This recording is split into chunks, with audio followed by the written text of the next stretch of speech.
नमस्कार विद्यार्थी मित्रों, Samarpan techno school YouTube online channel में हूँ रोहित वसावा फरी एकवार आपनु हार्दिक स्वागत करूँ छूँ।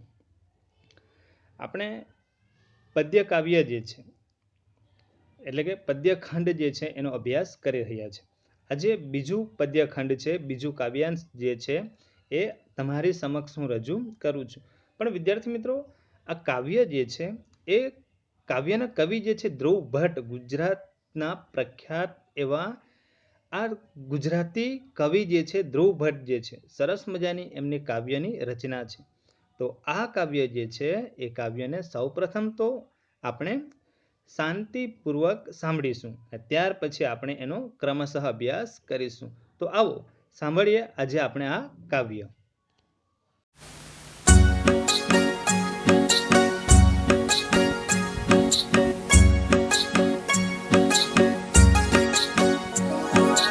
ઓચિંતું કોઈ મને રસ્તે મળે ને કદી ધીરેથી પૂછે કે કેમ છે। આપણે તો કહીએ કે દરિયા શ્રી મોજ મને ઉપરથી કુદરતની રહેમ છે।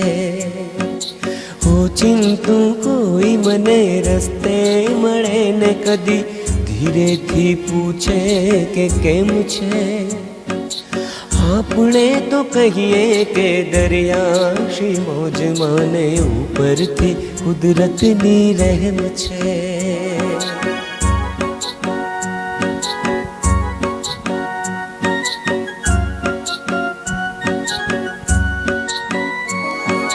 ફાટેલા ખિસ્સાની આડમાં મૂકી છે અમે છલકાતી મલકાતી મોજ। ફાટેલા ખિસ્સાની આડમાં મૂકી છે અમે છલકાતી મલકાતી મોજ। એકલો ઊભું ને તોય મેળામાં હોઉં એવું લાગ્યા કરે છે મને રોજ। તાળું વસાઈ નહીં એવડી પટારીમાં આપણો ખજાનો હેમ ખેમ છે। આપણે તો કહીએ કે દરિયા શ્રી મોજ માને ઉપરથી કુદરતની રહેમ છે।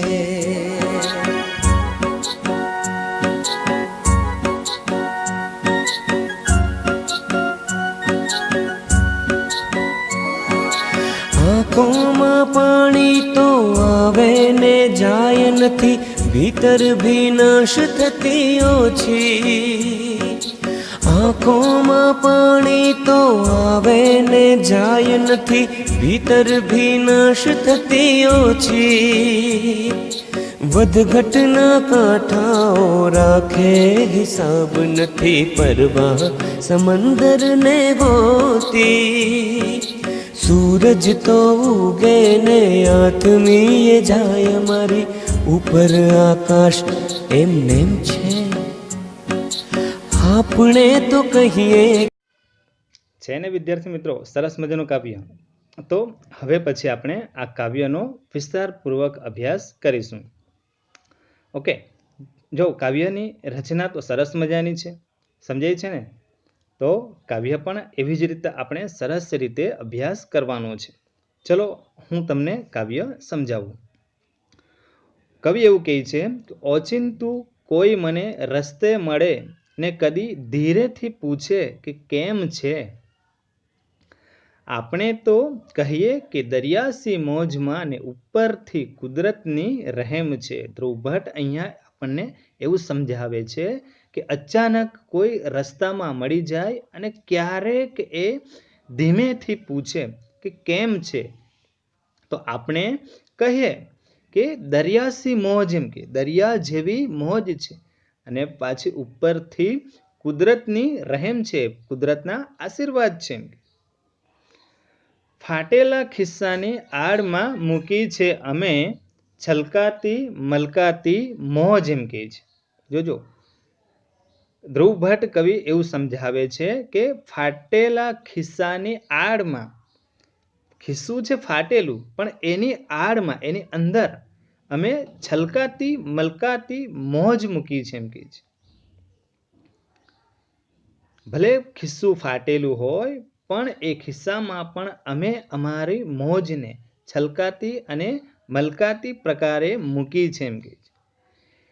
એકલો ઊભું ને તોય મેળામાં હોઉં એવું લાગ્યા કરે છે મને રોજ. કવિ શું વાત કરે છે જો, એકલો ઊભું ને એકલો ઊભો હોઉં ને તો પણ મને એવું લાગે છે કે હું મેળામાં હોઉં એવો એમને અહેસાસ થાય છે, એવું લાગ્યા કરે છે મને રોજ. તાળું વસાય નહીં એવડી પટારીમાં આપણો ખજાનો હેમ ખેમ છે એમ કે છે. સરસ મજાની પંક્તિ કવિ સમજાવે છે કે અમારી પાસે જે મોજ છે એ પટારીમાં અમે એવી રીતે એને બંધ કરી છે કે જાણે એને તાળું મારવું હોય તો એને એ પટારીમાં તાળું મારી શકાય નહીં, અને એ ખજાનો અમારા હૃદયમાં એવો સુરક્ષિત છે એમ કે છે. ને એટલા માટે કવિ અહીંયા વાત કરે છે કે તાળું વસાય નહીં એવડી પટારી એમ કે છે. એટલે કે કવિના હૃદયમાં એવો ખજાનો સુરક્ષિત છે, હેમ કેમ છે કે જેને તાળું પણ મારી શકાય નહીં. આંખોમાં પાણી તો આવે ને જાય, નથી ભીતર ભીનાશ થતી ઓછી. શું કહે છે કવિ કે ભલે આંખોમાં પાણી આવે ને જાય પણ અંદરની ભીનાશ જે છે, હૃદયની ભીનાશ જે છે એ ક્યારેય પણ ઓછી થતી નથી. નથી પરવા સમંદરને હોતી એમ કહે છે. જોજો વાત કરે છે, આંખોમાં પાણી તો આવે ને જાય, નથી ભીતર ભીનાશ થતી ઓછી. કવિ વાત કરે છે કે આંખોમાં પાણી તો ભલે આવે ને જાય પણ ભીતર એટલે કે હૃદયની ભીનાશ જે છે એ ક્યારેય ઓછી થતી નથી. વધ ઘટના કાંઠાઓ રાખે હિસાબ એમ. સમુદ્રમાં જે પાણી આવે છે ને તો એ સમુદ્રના કાંઠા જે છે એ વધઘટનો હિસાબ રાખે છે, એટલે કે પાણી કેટલું વધ્યું અને કેટલું ઘટ્યું એનો હિસાબ કિનારાઓ રાખે છે. નથી પરવા સમંદરને હોતી, આની પરવા એટલે કે દરિયામાં કેટલું પાણી વધે ને ઘટે એની પરવા સમુદ્રને ક્યારેય પણ હોતી નથી. સૂરજ તો ઉગે ને આઠમીએ જાય, મારી ઉપર આકાશ એમને એમ. વાહ, સરસ મજાની વાત કરે છે કવિ કે સૂરજ તો રોજ ઉગે ને રોજ આથમી જાય પણ મારી ઉપરનું આકાશ જે છે ને એ ઉપરનું આકાશ એમને એમ છે. સરસ મજાનું કાવ્ય સમજાવ્યું છે વિદ્યાર્થી મિત્રો. કવિ વાત કરે છે, ફરી એકવાર હું તમને આને સમજાવવાનો પ્રયાસ કરું છું કે કવિ એવું કહે છે કે ઓચિંતું મને રસ્તે કોઈક મળે અને ક્યારેક ધીમેથી પૂછે કે કેમ છે, આપણે તો કહી દઈએ કે દરિયાસી મોજમાં ને ઉપર કુદરતની રહેમ છે. કવિ વાત કરે છે કે કદી ક્યારેક કોઈ ધીમેથી પૂછે કે કેમ છે તો એને સરસ મજાનો જવાબ આપી દઈશું કે આપણે તરત જ એમને કહી દઈએ કે દરિયાસી મોજમાં ને ઉપરથી કુદરતના આશીર્વાદ છે એમ કે.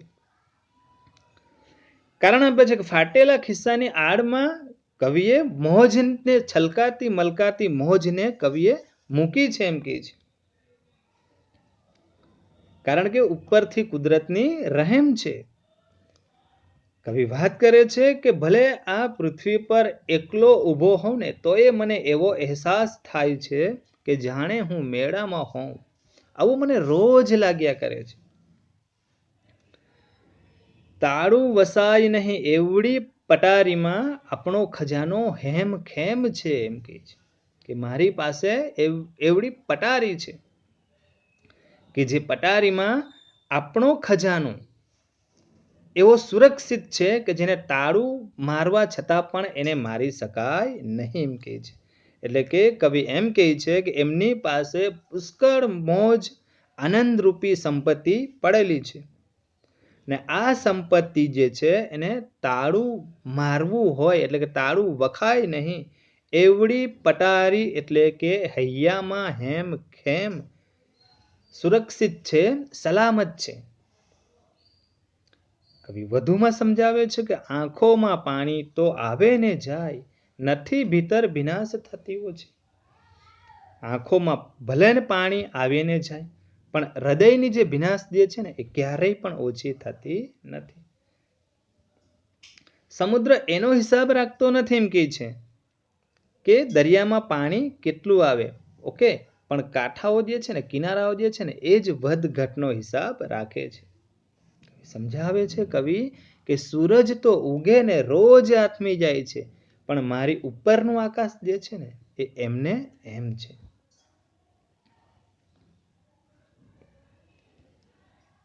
છે ને વિદ્યાર્થી મિત્રો સરસ મજાનું? તો હવે પછી આપણે આ કાવ્યના 5 જેટલા સવાલો જે છે એ 5 જેટલા સવાલોનો પણ આપણે વિગતવાર અભ્યાસ કરીશું.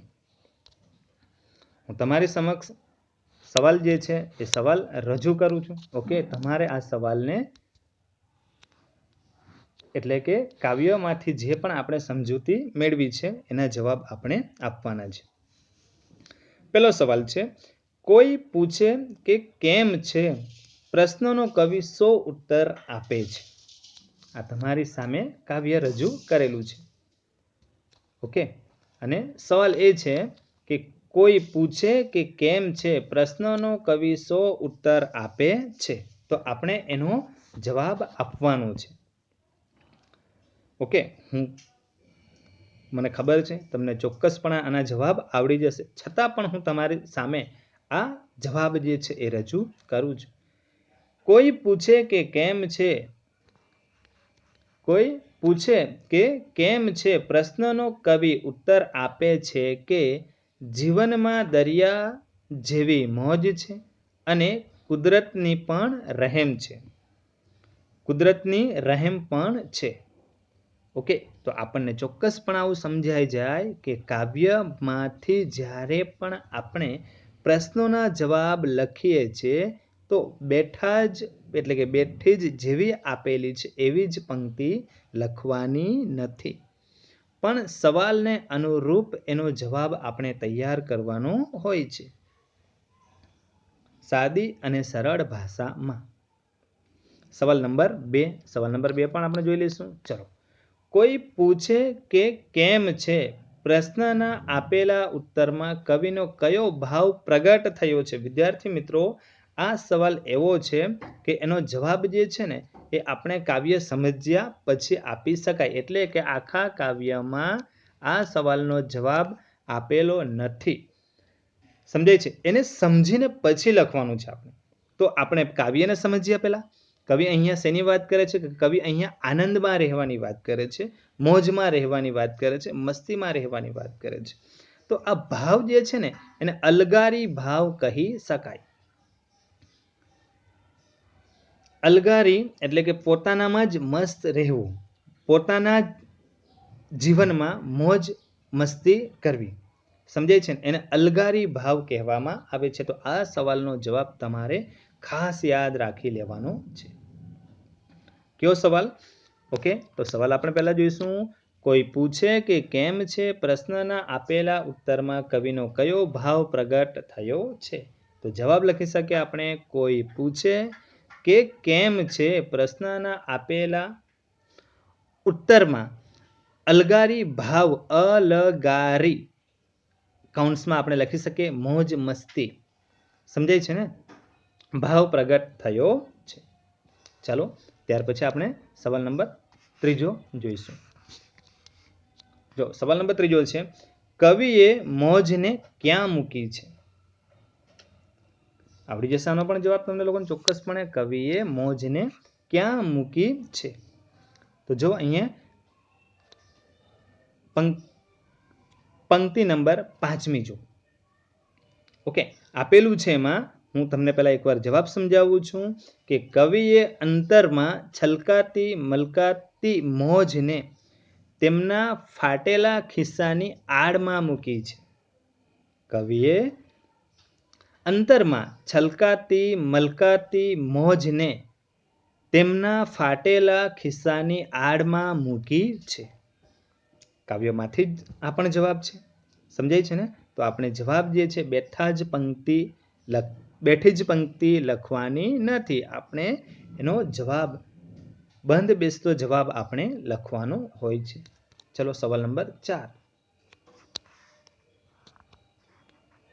વાત કરે છે જો આપણો ખજાનો હેમ ખેમ છે દ્વારા કવિ શું કહેવા માંગે છે?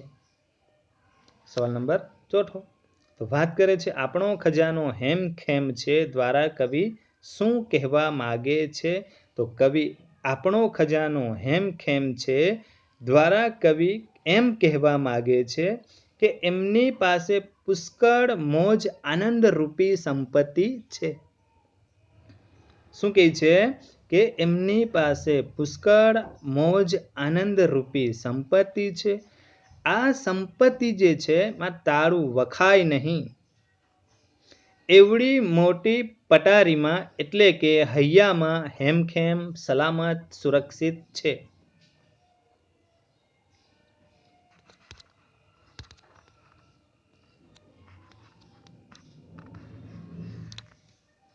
વાત કરે છે કવિ અહીંયા જોજો હું તમને અહીંયા આપું છું.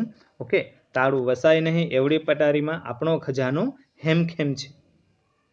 ઓકે, એને આપણે આવી રીતે સમજાવીશું કે કવિ આપણો ખજાનો હેમખેમ છે દ્વારા કવિ એમ કહેવા માંગે છે કે એમની પાસે પુષ્કળ મોજ આનંદ રૂપી સંપત્તિ છે. સંપત્તિ છે તો ખરી પણ કેવી? તો કે આનંદ રૂપી સંપત્તિ છે. અને આનંદ રૂપી સંપત્તિ જે હોય ને વિદ્યાર્થી મિત્રો એને ક્યારેય પણ તાળું મારી શકાય નહીં. શા માટે?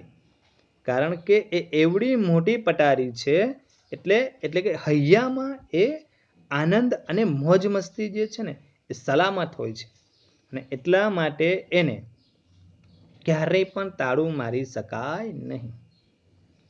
સવાલ નંબર આપણી પાસે આપેલો છે 5મો. કાવ્યને યોગ્ય શીર્ષક આપો.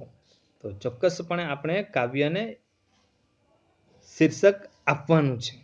ઓકે, પણ અહીંયા તો આપણને કવિ ધ્રુવ ભટ્ટે જ સરસ મજાનું કાવ્યને યોગ્ય શીર્ષક પણ આપેલું છે અને ધ્રુવ ભટ્ટ દ્વારા આપવામાં આવેલું આ કાવ્યને શીર્ષક એટલે કે કેમ છે સમજાય છે ને? કારણ કે કવિ શું કહે છે કે ઓચિંતું કોઈ મને રસ્તામાં મળે એમ કહે છે ને ક્યારેક ધીરેથી એ પૂછે કેમ છે? તો આપણે તો કહીએ દરિયાસી મોજને ઉપરથી કુદરતની રહેમ છે. સમજાય છે ને વિદ્યાર્થી મિત્રો? તો કાવ્ય કરતા 5 સવાલના જવાબ જે છે એ પણ તમે લખી લેશો. અહીંયા મેં જો તમારી સમક્ષ આખું કાવ્ય અને 2 પ્રશ્ન રજૂ કરેલા છે. ઓકે, ત્યાર પછી વાત કરું છું. અહીંયા 3 સવાલ રજૂ કરેલા છે. કવિએ મોજને ક્યાં મૂકી છે? તો કે વાત કરે છે કવિએ અંતરમાં છલકાતી મલકાતી મોજને તેમના ફાટેલા ખિસ્સાની આડમાં મૂકી છે. આપણો ખજાનો હેમખેમ છે દ્વારા કવિ શું કહેવા માંગે છે? તો કે આપણો ખજાનો હેમખેમ છે દ્વારા કવિ એવું કહેવા માંગે છે કે એમની પાસે પુષ્કળ મોજ આનંદ રૂપી સંપત્તિ છે. આ સંપત્તિમાં તાળું વખાય નહીં એવડી મોટી પટારીમાં એટલે કે હૈયામાં હેમખેમ એટલે કે સુરક્ષિત છે. કાવ્યને યોગ્ય શીર્ષક આપો. તો વાત કરી છે કવિએ કાવ્યને યોગ્ય શીર્ષક આપ્યું છે કેમ છે. 5 સવાલ જે છે એ 5 સવાલના જવાબ અહીંયા મેં આપેલા છે. ઓકે, તો આ 5 પ્રશ્નના જવાબ પણ તમે લખી લેજો. કારણ કે આ કાવ્ય જે છે એ વારંવાર ધોરણ 11 અને 12માં પણ પૂછાતું હોય છે. એટલે એવું નથી કે ધોરણ 11 પૂરતું જ સીમિત છે. કારણ કે આ 5 ગુણ જે છે ને એ ધોરણ 12માં પણ પદ્યખંડ જે છે એનો સમાવેશ કરેલો છે. તો ક્યાંક ને ક્યાંક આ પ્રશ્ન જે છે એ પૂછાતો હોય છે. 5 પ્રશ્નો છે. 5 પ્રશ્નોના જવાબ અહીંયા આપેલા છે. ઓકે, તો 5 પ્રશ્નોના જવાબ પણ તમે લખી લેશો. ઓકે, જો કદાચ તમને ન દેખાતું હોય તો આ 5 જવાબ જે છે એ 5 જવાબ તમારી સમક્ષ હું હાઇલાઇટ કરું છું. Thank you. આ 5 જવાબ આપેલા છે, તો વિદ્યાર્થી મિત્રો આ 5 જવાબને તમે સરસ મજાના લખી લેજો, જેનાથી પરીક્ષામાં તમને એટલા જ ઉપયોગી થઈ પડે.